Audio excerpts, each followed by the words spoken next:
Nang haros ang mga sinulog contingents nga gipada sa nasod sa South Korea alang sa gipahigayong Powerful Daegu Festival 2023. Atong ibida ang ilang kadaugan sa report ni Mark Reggie Abella.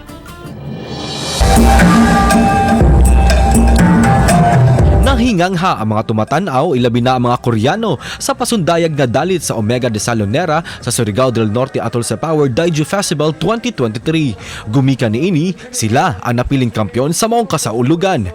Kahinumduman nga ang Omega de Salonera ang napiling kampyon sa Sinulog Festival 2023 ubos sa Free Interpretation category. Samtang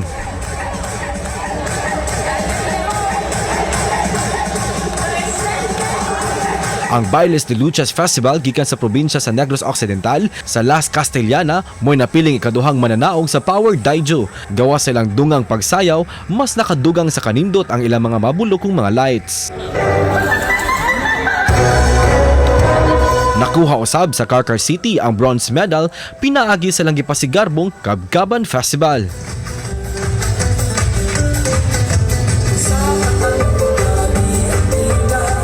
Ang Carcar City Kabkaban Festival ang maong kampyon sa Pasigarbo sa Subo 2022, Sinulog sa Kabataan 2023 ug Sinulog sa Carmen 2023. Kauban si Clans Gamutin, Mark Reggie Abella. Balitang Bisdak.